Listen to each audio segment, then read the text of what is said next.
You're knowing what you're wanting here and now.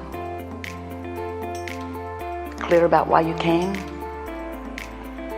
The best purpose of a gathering like this is it's an easy environment for you to calibrate to your true self. It's easier for you as you hear Esther's interpretation of our vibration, which is your source vibration. It's easier for you to tune to it as you listen, as you feel for it. Every word that Esther finds as an extension of our vibrational offering is vibrationally calibrated precisely to the core of that which is you. It is what we like to call vibrationally accurate. So since there is no offness, then no offness will be activated in you. And it's a sort of nice environment where you can just observe a condition, and that condition will calibrate you to your source. It's a nice thing. You just don't want to get dependent on things like that. And you don't want to get dependent on conditions calibrating you either, because if you are someone who observes a situation and it activates within you a vibrational response, which then becomes your point of attraction, and it's something wonderful, that's a good thing that is happening within you. But if you get in the habit of letting conditions be your reason for calibrating to who you are, in other words, if you are just responding, something good happens and you feel good, and something bad happens and you feel bad, then you don't have any true creative control of your own vibrational output. So you're sort of like a cork bobbing around on a raging sea with not much control of what's coming to you. So while this is a nice environment for easy calibration, we don't want you to get hooked on needing easy environments, but then you sort of already are. The people that are easy to be with, you want to be with them. And the people that are harder to be with, you don't want to be with them.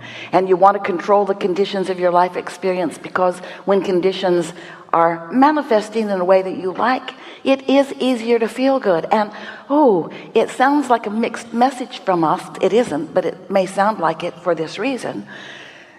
Once you get control of the way you feel, then good things gather around you. You attract them. It's all attraction, attraction, attraction. And then it's logical that you would observe these good feeling things, and therefore it's logical that more good feeling things would come.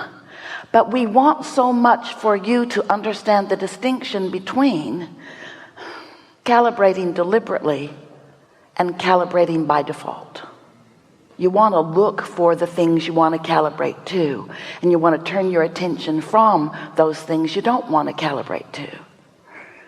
And you were born with a guidance system that could make that easy for you if you just understood that if it feels good, it's good to give your attention to it, and if it doesn't feel good, it's good to withdraw your attention from it. But when we say take your attention away from something, that in and of itself is asking you to defy the law of attraction, because if it's active in you, you can't take your attention away from it. It's not an easy thing for the law of attraction to have hold of you relative to some habit of thought. That's what beliefs are. They're habits of thoughts that you continue to think. It's not an easy thing for you to turn away from them, because you believe them, and law of attraction delivers them to you, and then you believe them more, and then law of attraction delivers them to you, and then you believe them more, and you say, see, it is true. And we say, you made it true. You made it true. You focused upon it, and you want to say, no, it was true before I saw it. And we are not questioning that. There are a lot of things out there that are hovering around you, presenting themselves to you, getting your attention. We are not denying that they weren't there for you to observe. We just want you to use your guidance system more effectively and not focus incessantly on problems that need to be fixed. Not focus incessantly on telephones that are ringing in the audience. Hard not to notice that, isn't it? It's really wrong that that's happening. That's wrong. Hard to believe anyone would let that happen. Rather inconsiderate, don't you think? Or it cannot matter at all. No one died. Oh, someone's getting ready to, though. We can. So, the law of attraction is the law that manages everything that is. It's a vibrational manager. It's what is behind radio stations transmitting and receiving. In other words, signals matching up. And while we may not transmit to Esther in a way that she can find technical words that are scientifically understood by scientists, we can say to you that you get what you think about, whether you want it or not. We can say to you that a belief is just a thought that you continue to think. It's a habit of thought. And we can say to you, sometimes you hold a belief that does not serve you, and sometimes you hold a belief that does. And we just want you to get better and better at sorting that out. We also, as we're moving forward here today, we're eager to talk with you about anything that matters to you. But we want you to come away from this gathering with a strong sense of knowing that you have more ability to focus than you may have been giving yourself credit. That the law of attraction does not make it easy for you to change a thought midstream. Because if you've got a belief that you've been thinking for a while, and after all, some of the beliefs that you hold, your mother thought, your mother believed them. And because she believed them, she demonstrated them in her own life, because she gets what she believes. So as you witnessed someone getting something that they were expressing over and over, as they were saying, this is the way life is, and then they demonstrated that that is the way life is, it's not difficult to understand why you might hold some of those beliefs too. We just want you to know that you can modify beliefs, you can bridge beliefs, you can change beliefs, and this is the most important factor in being able to do that effectively. You are more than the you see sitting here in this chair. You are source energy. You are an extension of source energy, and that source energy part of you exists right here and now. We call it your inner being, some call it your source or your soul, but that part of you holds beliefs too. That part of you does more than believe. That part of you knows stuff about you. That part of you knows your worthiness, knows your value, knows your ability, knows your probabilities, knows with certainty who you are, and that you can be or do or have anything that you choose. That inner being part of you knows that. But you've got to calibrate your vibration to that, which means sometimes you have to look there instead of where you have usually been looking. And that takes a little bit of decision making on your part. The world that is nice to you, and there's a lot of it, isn't there? It will tease you into conditional calibration. Because if someone is loving you and you feel their appreciation of you, it feels so good, doesn't it?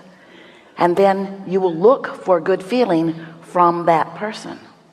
But it's a lot to ask of that person, because it's not that person's job to hold themselves in steady calibration with everything good for you so that you can tune to them in order to tune to the good stuff that you want. They will let you down every single time. 100% of the time, those people that you tune to, who are really good at it some of the time and terrible at it other parts of the time, they will let you down over and over and over and over and over and over again, because you're looking for calibration in all the wrong places. You're looking for it, and it's nice to find it. So how can we say this to you?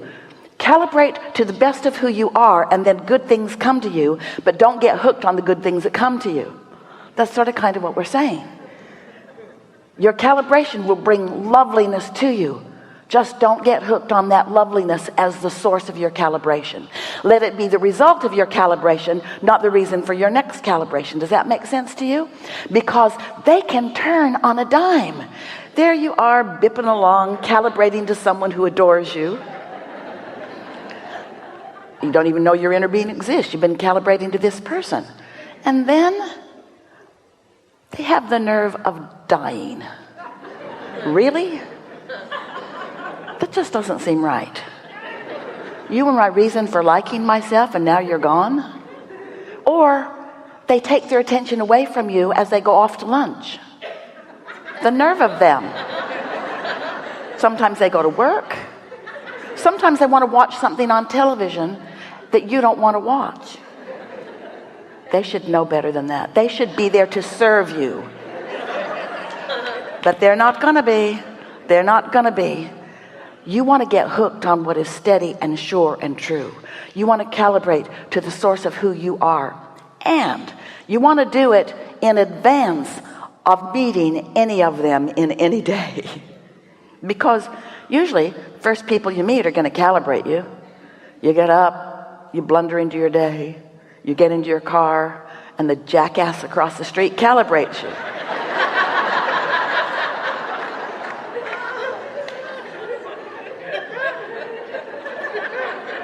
Now you have to know, we chose a specific vibration, and Esther found that word.